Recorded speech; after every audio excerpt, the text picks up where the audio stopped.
yeeso moƴƴa ko ɗum spécial waɗede sono ko battino ko wadde a watti heɗade joni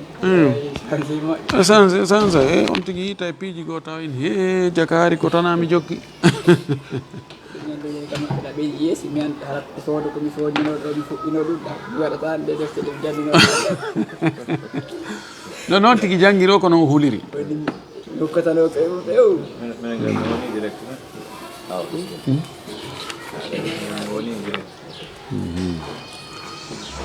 ko min wasaya a'immati salaf fi tahdiri min ahli lbidai wal ahwa'i ka ko toɓɓe toɓɓino ɗe ñande ɗen ɗa ka lannode ɗeɗo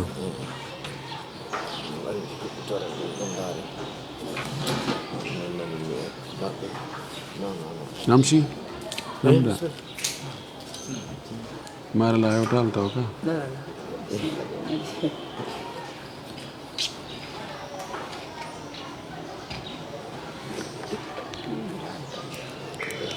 بسم الله الرحمن الرحيم الحمد لله رب العالمين وصلى الله وسلم وبارك على نبيه الأمين وعلى آله وصحبه ومن تبعهم بإحسان واستنى بسنتهم وسلك طريقهم إلى يوم الدين اللهم لا علم لنا إلا ما علمتنا إنك أنت العليم الحكيم اللهم علمنا ما ينفعنا وانفعنا بما علمتنا وزدنا علما اللهم اجعل علمنا حجة لنا لا حجة علينا رب اشرح لي صدري ويسر لي أمري واحلل عقدة من لساني يفقه قولي قال المؤلف رحمه الله من وصايا أئمة السلف في التحذير من أهل البدع والأهواء قال أمير المؤمنين عمر بن الخطاب رضي الله تعالى عنه يأتي أناس يجادلونكم بشبهات القرآن خذوهم بالسنن فإن أصحاب السنن أعلم بكتاب الله يتي الله سبحانه وتعالى تدد موند تود سنيد حندد يتد ينتري يجول إلى الأرمين محمد صلى الله عليه وسلم أوم أنولي أميدن سب يرميد يجول صحابة بن فو وجول إهور كالا جوكو دينك بجوكو نوكان الله تهور كان دينا جوكو اللهم آمين no gelorɗen noon walli fiiɗo ɗo yo Allah yoɓmo ko moƴƴi himo soggande en lasiliji daƴƴe bindeje ahlu sunna wal jamaa ko ɓe fiɓi kon e darso men feƴƴuɗo o jantanino en lasili sappo on ɗum ko darande ahlu sunna wal jamaa telen ɓe yimɓe bid'aji yimɓe jokkuɓe mbeleɗe wonɓe rewirde Allah e mbeleɗe ko honno ɓe jogori ɓe honon position maɓɓe on telen ɓeeɗo o yewtuno en wonde ahlu sunna wal jamaa ɓe weltorta yo Allah rewire harana no nelaɗo rewirno Allah noon kala jokkuɗo bid'a jokki mbeleɗe hara ahlu sunna wal jamaa falaka mo hiɓe konti ɓen noon kadi noon hiɓe waɗi ɓe catégorie no ɓurdi haray noon hiɓe yurmaɓe hiɓe anani ɓe mapaniɓe moƴƴi ɓe du'antoɓe kadi yo Allah fewnuɓe kono ɓe jaɓata ƴettugol diina e juuɗe maɓɓe few ɓe jaɓata woni joɗodugol e maɓɓe yewtude e maɓɓe few fiwo taɓe en jantino ɗum jon noon kallannode dars oyano waɗi ɗo taaliq e ley no foti janngugol ɗum ɗon ko waɗi ko himmi moƴƴi ko wona e mapunde mum no ara sowno wo sowno ɗum le ɓe yimɓe bid'aji ɗo jantaɓe fi mum ɗo yoga e maɓɓe sa tawi ɓen ɗon ko kamɓe woni ma kamɓe na noon ɓe ɗaɓɓitirta al aslu annahyu ani salati halfa al mubtadi taqbihan li bid'atihi wa tanfiran anhu fa in waqa'at sahhat o wi lasili on ko haɗugol juulugol ɓaawo joom bid'a ko ɗum won lasili on lasili no haɗa juulugol ɓaawo joom bid'a fi hon ɗum haɗana ko fi ñiddingol kaanina bid'a makko on e raɗagol yimɓe ɓen pottina yimɓe ɓen e bid'a makko on sinama ndara kaari ɓe juulata ɓaawo kaarijo fi hon ɗum ya andi on ko yimɓe bid'a non o gasa yimɓe ɓen rento ɓen he min ɗo mi juulata mi andi jaka on bida mo jokki ɗum na ko moƴƴi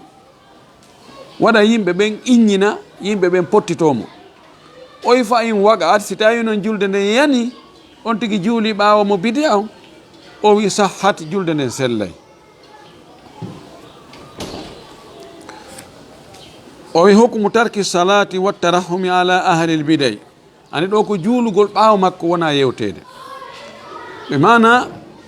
juulugol ɓaawo neɗɗo bid'a si tawi bid'a makko on yaltintamo ka dina heforɗinnalimo juulugol ɓaawo makko no sella kono noon no yiɗa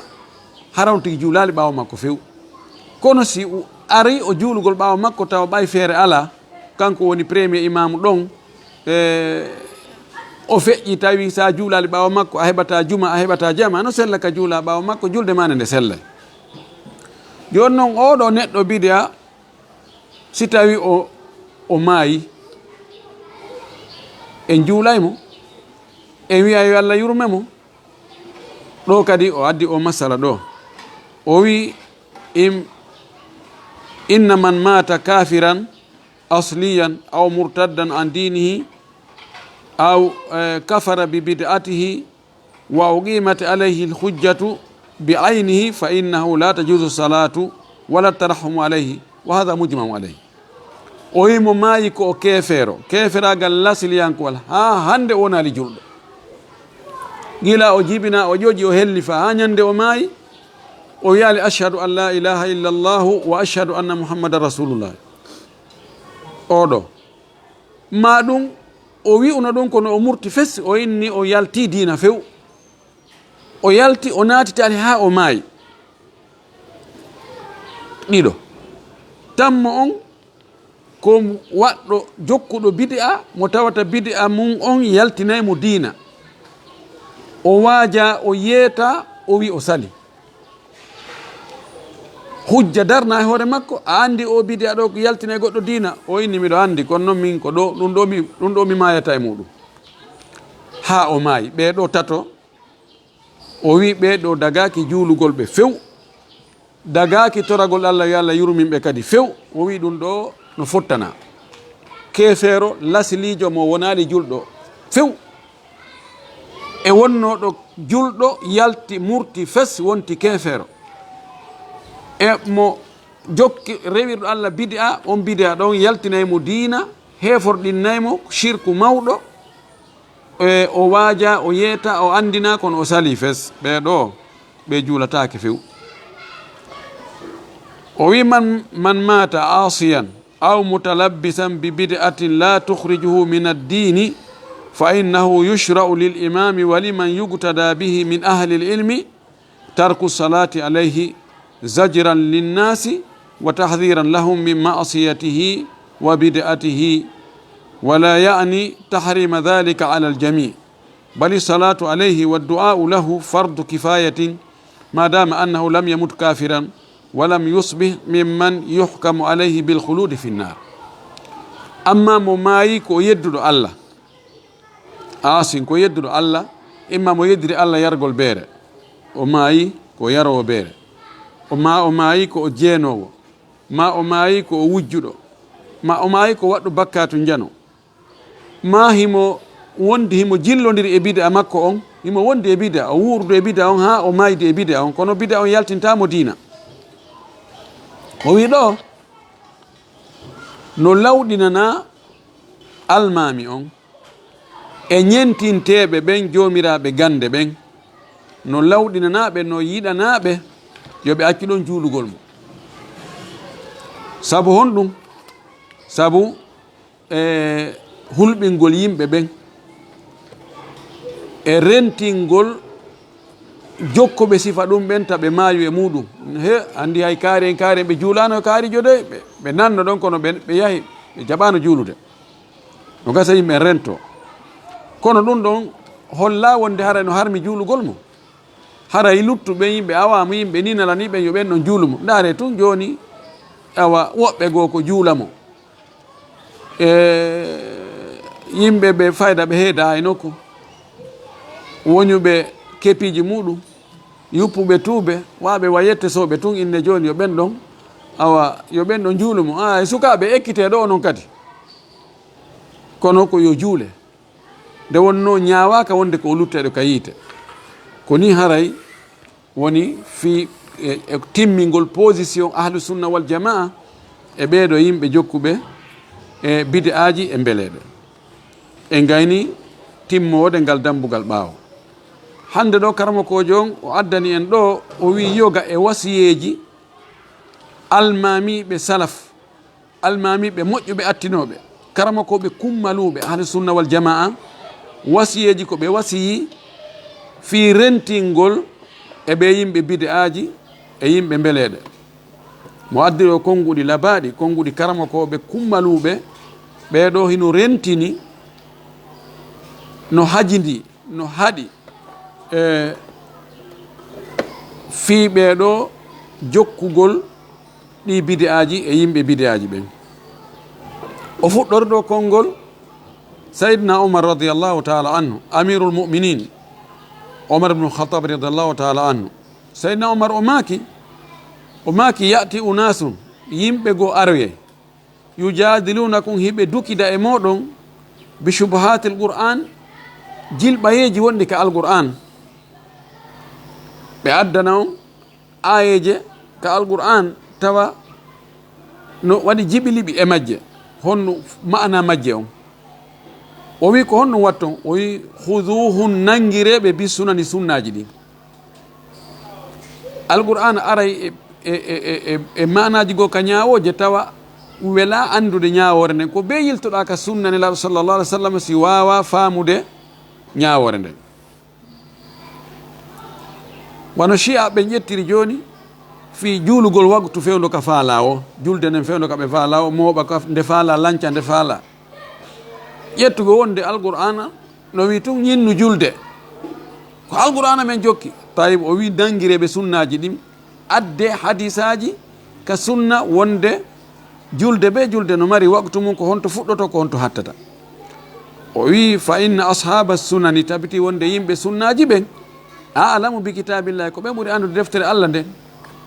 alqur'ana on tun a wawata hutorde mo kanko tun ka ñawoje waɗi kanko o sappoto tun o fensennatako wa an abdillah ibne omar radiallahu taala anhuma itama e abdullah ibne omar yo allah weltanamo kanko e ɓen makko e sahaba ɓen fof qala annahu qala wonde o maaki liman sa'alahu anil munkirina li qadari o wi'ani on landiɗomo fiiɓe yedduɓe koddori e allah wiɓe koddori e allah ala ɗum ko qadariya wiɓe mana wona allah woni e hoddirde fi golleji yimɓe ɓen ko yimɓe woni e hoddirante hoore mum o wi'i o jaabimo ida laqita ulaika si a hawri e ɓen fa akhbirhum humputuɓe andim ibnu omar e maɓɓe woni mo gaɗa e mo gani no dandiɓe few wahum minhu bura'a'u kamɓe kadi hiɓe dandi ibnu omar fes o wi ɗum salasa marrati laabi tati sa fotti e ɓe wiɓe koddori e allah ala e nder golleji jiyaɓe ɓen yeetoɓe abdoullah ibnu omar e moɗon on alda fes on jeyaka e makko o jeyaka e moɗon wagala abdoullah ibnu ab nde o newnanta joom mbeleɗe tububuye ko wiɗen kon joom mbeleɗe mana joom bid'a honno o tuubirta kanko emo felliti on bid'a makko ɗon ko on ɗon nadatamo aljanna o tuubata ko si a andi hunde koko boni jokkuɗa ko on ɗon tuubata kono feltuɗo koko moƴƴi jokki oɗo tuubata sina allah faabimo holloymo wonde on bid'a ɗon koko boni ko on tumata noon so tuubay wagal imamu abdoullah ibnul moubarak rahimahullah oɗo karama kojo abdoullah moubarak ko karama kojo ko waɗowo jihadi ko patron ko okkitirowo jawle oɗo o maaki allahumma la taj'al li sahibi bid'atin indi yadan fa yuhibbuhu qalbi allah allahumma allah la taj'al wota waɗan li sahibi bid'atin joom bid'a indi ka anɗo yadan nema allah ta joom bid'a okkoran goɗɗum fa yuhibbuhu qalbi sabu ɓernde ande yiɗamo ɓay no allah tagiri yimɓe ɓen noon ko wonde kala moƴƴiɗo e maɗa okkorma nemimma a yiɗaymo o wi Allah ta newnu joom bidi a okkoran mi goɗɗum ɗo yadan ko fandi ɗo ko jungo ani ɓay ko heewi ko moƴƴereji ɗi ko ka juuɗe rewata ɓeynna li fulanin alayya yadun aw li fulanin indi yadun kaari no nemininmi kaari no jogii nemaji ka an ɗo himo addananmi nema himo okkoranmi Allah ta waɗan joom bidi a nema mo o neminirtanmi ha ɓerdan ne yiɗamo allahu akbar wa qala amiru lmuminina fi lhadith Sufyan athawri oɗo lanɗo julɓe ɓen fi andugol hadisaji nelaɗo hoorejo kummalujo ñawdowo moƴƴiɗi hadisaji nelaɗo sallam anda ko selli ko sella Sufyanu thawri o maaki rahimahullah man asgha sam'ahu ila sahib bid'atin mo heɗitike noppi asgha ko ɓannugol noppi muɗum heɗo jentito nanɗe mum ɗen jentori nanɗe mum ɗen joom bid'a ko wowlata kon wa huwa ya'lamu tawale himo andi annahu sahib bid'atin o ko joom bid'a ni nuzi'at minhu l-ismatu ɓoorete e makko reene gongol hoggo ko Allah hiwnomo kon fiwota piiji bonɗi hewtumo ta bid'aji hewtumo ɗum ɓortete ittete wa wukila ila nafsi o hakkide e hoore makko wukila ila nafsi o tetode e hoore makko mo yahi woni e tuɗugol noppi muɗum heɗo ko joom bidi a wowlata himo andile o ko joom bidi a ni haray ko kanko howti hoggo go Allah howno ngon hiwgol mo ngol allahul mustaan ɗum ɗo holli wonde neɗɗo wotta o yahu o heɗo joom bidi a ko yewta wona ka wona janngingol darsu wona waggol waaju wona hayfus wotta o heɗomo wa qala al-imamu al-awza'iyu faqihu ahli sham oɗo rahimahullah o maaki la tumakkinu sahiba bid'atin min jadalin wota on newnan joom bid'a fi yeddodiral la tumakkinu wota on waɗan possibilité ta on waɗan newende joom bid'a fi on yeddodir e makko fa yurisu qulubakum min fitnatihi irtiyaban sakka o ronina ɓerɗe mon ɗen e fitna makko on sikkitare si a debati e makko no gasa o wowloya to goɗɗum seytane cuɗane wonde ko ene no gasa ko o woli ɗo ko ɗo dow ngo sengo ɗo emo jogii gonga yaha sikkitoɗa fitna makko on waɗa awratahu yani waɗa batte ɓerɗe ka ɓerɗe moɗon fitna makko on waɗa batte muɗum ha heɓon sikkitare tawa ɗum few tawtu dambugal ngal fermu onon gaɗa menen gani wa qala Muhammad ibn Sirin rahimahullah muhadhira min al-bid'ah Muhammad ibn Sirin ko min kibari tabi'in oɗo wi himo rentina yimɓe ɓen e bid'aji ɗin o maaki ma ahdatha rajulun bid'atan faraja a sunnatan o wi neɗɗo sin caali bid'a o akkite on bid'a o yiltitani sunna ngol ɗon konngol e ngol konngol ngol al-Hasan al-Basri wi ga Allah duñanta ko joom beleɗe tuubu buye ko gootum mana ko heewi kon neɗɗo yata o jokka bid'a o yilto yo akkita on bid'a yiltana e sunna ndaare wi wonnoɓe ahlu sunna akkiti ɗum naati e shi'a yagal hay sa waraymo ko ɗon ko heewi kon naatuɓe e ɗi bid'aji ɓe akkitata ɓe yiltanta ko sunna fi honɗum koko wowluɗen ko neeɓi ɗi bid'aji no wela yimɓe ɓen fi honɗum go o taho e fayda accu ala ton ko waɗɗa o ellala ɗum no wela wonki ko beleɗe jokka ko faale wonki no yiɗi jokkugol faale muɗum ɗon ko goo ɗiɗi teddule ko woni ton kon e himbiri gigire e gidire e kurkugol yimɓe e waɗgol sifa ɗin piiji ɗum no ɗuuɗi ha ɗum waɗa hatta on tigi yiltata ko hande kadi goɗɗo goo e jomiraɓe laawi suufiyanko e leydi goo o eti ha o yiide yimɓe sunna ɓen e hoore gundo o inni ete hetton ɓiɓɓe amen ɓen e taniraɓe amen ɓen sorton ɓe e komin woni e ɗum ko komin woni ɗum ko nagonga meɗen andi nagonga goy kono menen min wawata yiltade hande kadi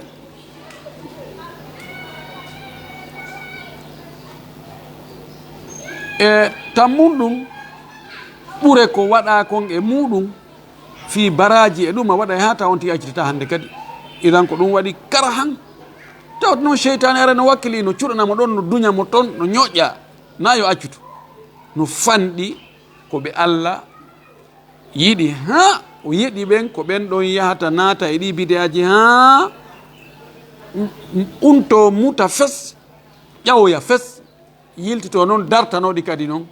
wonal Musa al Musawi o wonnoɗo yahuɗo ha woni ayatullahi ka shi'a yagal Allah yiltimo fes o wonti neɗɗo ahlu sunna wal jamaa o dartaniɓe noon oɗon ɗo woni mana konngol Muhammad ibnu Sirin ngol o maakingol wa qala al imamu Malik ibnu Anas imam Malik joom madhab on ibnu Anas ibnu Abi Amir al Usbuhi rahimahullah o maaki la tunkihu ahlal bida'i ta on okku yimɓe bida ɓen ta o resimɓe few ta o resimɓe ɓiɓɓe mon ɓen rewɓe ɓen ma bandiraɓe moɗon ta on resimɓe few wala yunkahu ilayhim ɓe resataki kadi ka maɓɓe ta on ƴamanɓe kadi few wala yusallamu alayhim o wi hayɓe hiwratake ko ɗum waɗi chiya ɓen ɓe yiɗa imam Malik sabu ni konnguli ɗo o accanaɓe goy ɓayi mo wi o landa fi chi'a ko no yiɗon e ɓe chi'a rafida ne imam o wi rewɓe maɓɓen jombatake enen yimɓe tam jombu rewɓe maɓɓe few wota okkuɓe fes juulatake ɓawa maɓɓe koɓe hirsi ko ñamatake kanko ɗum o ñaawiɓe ɗanni wallahi ko ɗum ko ñawore nunɗal noon o maaki yimɓe bida ɓen resintake resatake ka maɓɓe hayɓe salmintake wa anil imami Shafi'i rahimahullah itama imamu Shafi'i o maaki annahu ra'a qauman yatakallamuna fi shay'in min alkalami o yi yimɓe goo no yewta e nder sinam min alkalami haala fi findeji ɗin fi allahu subhanahu wa taala fi koddoriye fi inde Allah e sifaji makko ɓen ahlu kalami ɓe waɗa falsafa ɓe haɓɓirto ɓe tabintinniray tawhidi Allah on hara wona alqur'ana e sunna ko falsafa ɓawi ɓe wola fi ɗum fasaha o sonki o ñaaɗi wa qala o maki imma an tujawiruna bi khairin wa imma an taqumu anna o wi hey ko onon ɓe wonɓe discutude ɗo fi koddoriye fi philosophie ji imma wondon e amen ɗo kawtiren ɗo e hoore moƴƴere sina ɗon immo ɗon takko amen fes yehe jotta ko ɗon e wowlugol ɗi haalaji ha ɗi naata ka noppi amen ɓen heɓa sikkitare komin woni e mum ko imma wondon e amen ɗo kawtiren ɗo no moƴƴiri sina ɗon immo ɗon takko amen yaho wa qala imamu ahli sunnati Ahmad ibnu Hanbali almami ahlu sunna on kohojo maɓɓe kummalujo on imam Ahmad ibnu Hanbal Shaybani rahimahullah o maaki inna ahlal bida'i wal ahwa'i tabiti wonde yimɓe bid'aji yimɓe mbeleɗe ɓen la yambaghi hana fodda an yusta'ana bihim nde ɓe wallinorte fi shay'in hay hunde min umuri muslimina e fiyakuji julɓe ɓen hana ka ɓe ɗaɓɓire ballal hay fus e fiyakuji julɓe ɓen hay hunde fa inna fi dhalika a'dama darari ala ddini sabu no jeeya e ɗaɓɓirgol ɓe yoɓe wallitorgol ɓe e fiyake julɓe ɓen no e nder ɗum ɗon ko ɓuri mawnude e lorra kan e hoore dina kan ɓe duwaka halfinede hay fus ɓe duwaka responsabilisede hay fus ɓe duwaka tambi yoɓe wiye awa ɗum ɗo ko onon halfina ko onon wallata e ɗum ɗo hay fus wona finansugol wona hay golle doole hay fusta ɓe wallitore fifiyake julɓe yoɓe tertode e hoore maɓɓe wa qala o maaki kadi e nokku goo ihdaril bida'a kullaha rento bid'aji ɗin ɗi fof majji wala tushawir ahadan min ahlil bida'i fi dinika wota diisondir e hay gooto e yimɓe bid'aji ɓen fi dina ma kam dina ma enen yomi waɗ ɗum ɗo ka dina no moƴƴi ka moƴƴa o woye wa qala al imam Abdourahman ibnu Mahdi oɗo o maki rahimahullah innahu laysa fi ashabi ahwa'i sharru min ashabi jahmin o wi ala e yimɓe mbeleɗe ɓen bone hewti bone wonɗo on e ɓe ɗimmoɓe jaham ibnu safwan oɗo jahmiya ko e oɗo aski wallahi mi wondiri allah wonde taɓe resine wala yuwarasu wota ɓe ronidire ta on tigi resu e juuɗe maɓɓe ta on tigi resimɓe taɓe ronidire kadi fes goɗɗo e maɓɓe mayita e ronu si e mayita goɗɗo e maɓɓe ronu o wi kanko noon o yiiri wa gala abu qilabata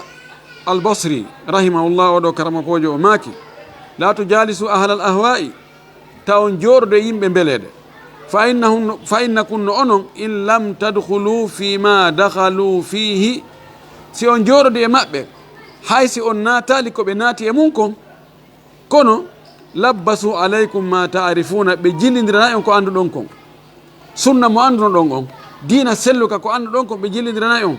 ya inno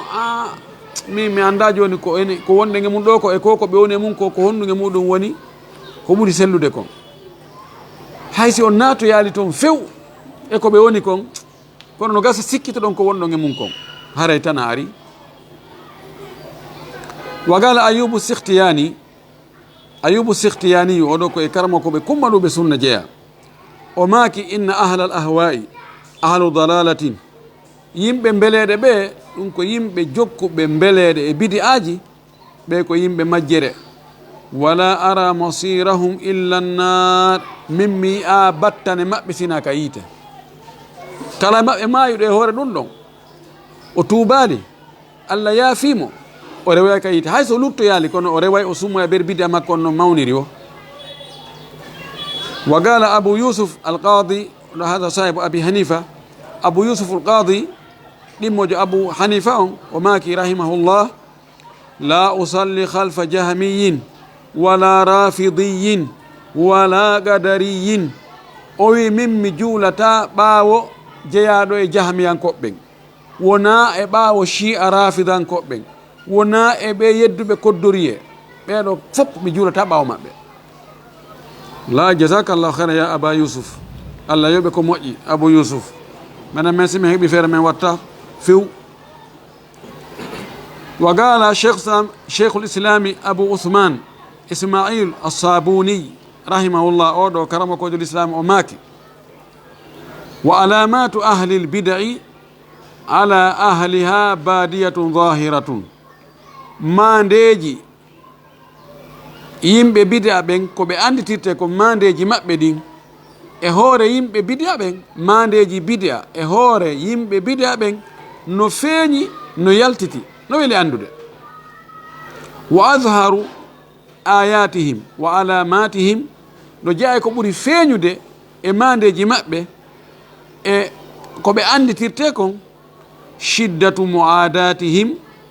ko tiiɗugol añugol ɓe ngol li hamalati akhbari nabiyi sallllahu alayhi wa sallam ɓe rondiɓe habaruji nelaɗo yimɓe hadis ɓen no jeeya e ɓe yimɓe mbeleɗe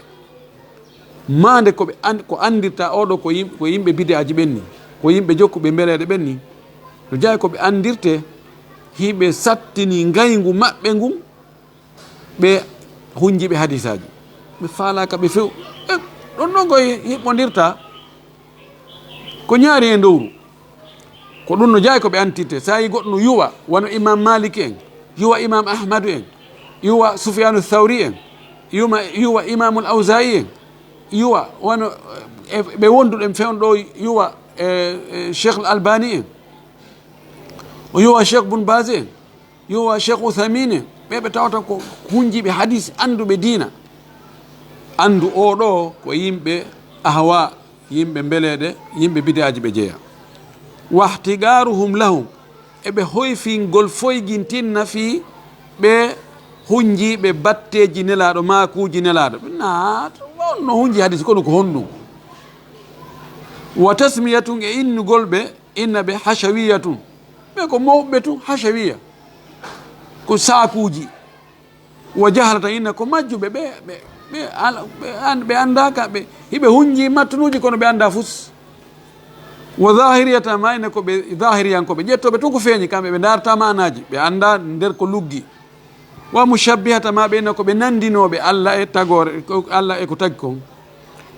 e itigada min nun ka fiɓugol ɓe fi akhbari rasulillah sallllahu alih wa sallam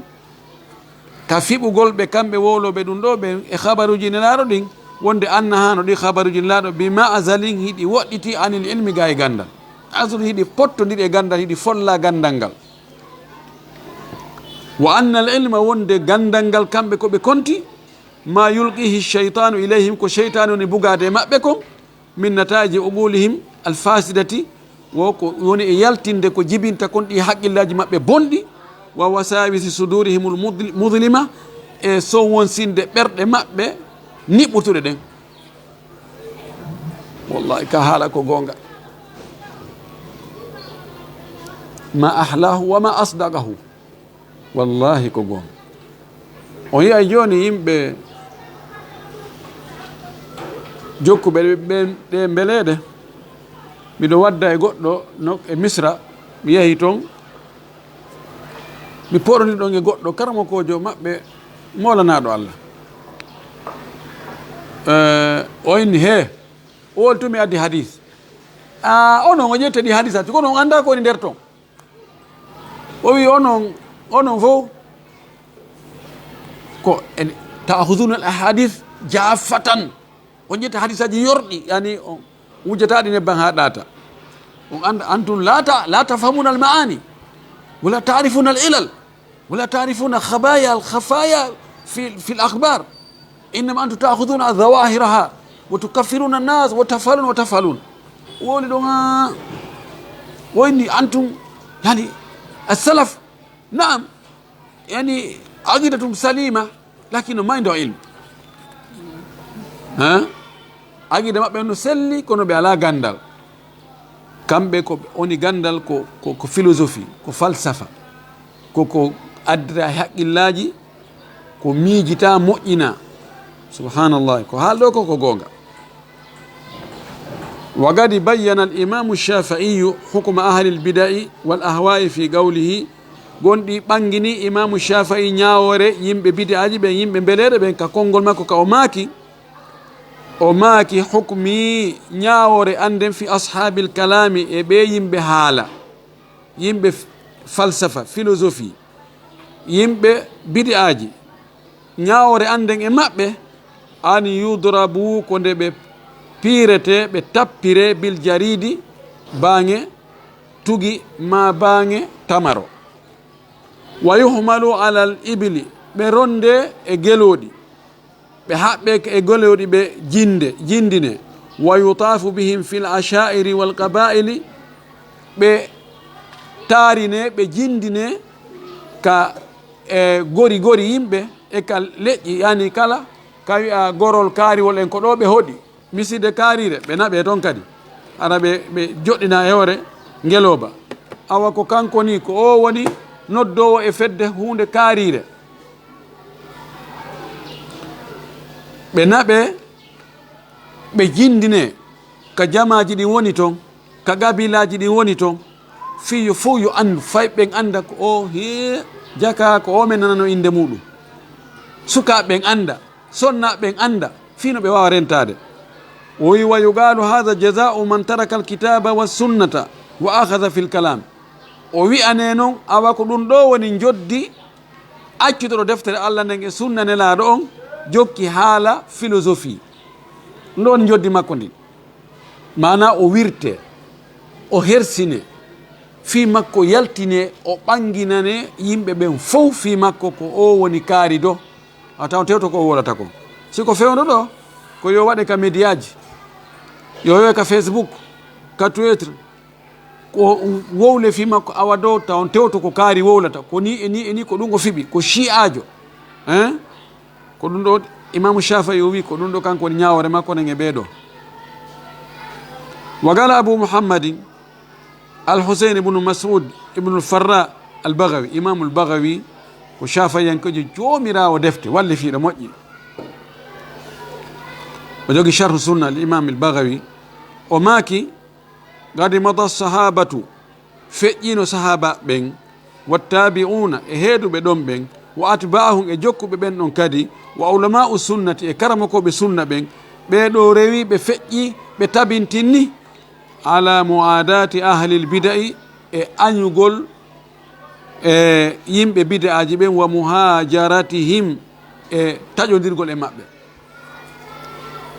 tawa tugguidirta e maɓɓe fe o wi ɗum ɗo sahaba ɓen wo tabi'ina en wo tabi'ina en wo ulama u sunna ɓeɗo kamɓe ɓe fof ko ɓe feƴƴino e hoore laawol holngol ko hoore añugol yimɓe bida'aji ɓen bal hay tawa tuggataɓe few hakkitaka e maɓɓe yewdata e maɓɓe wata débat few tettoɗaɓe e hoore maɓɓe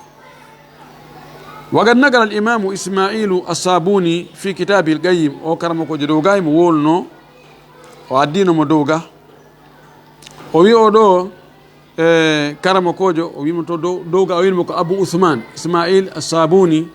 أودو إجي كدفتر مودون هيتونde قيم جوغينde valeur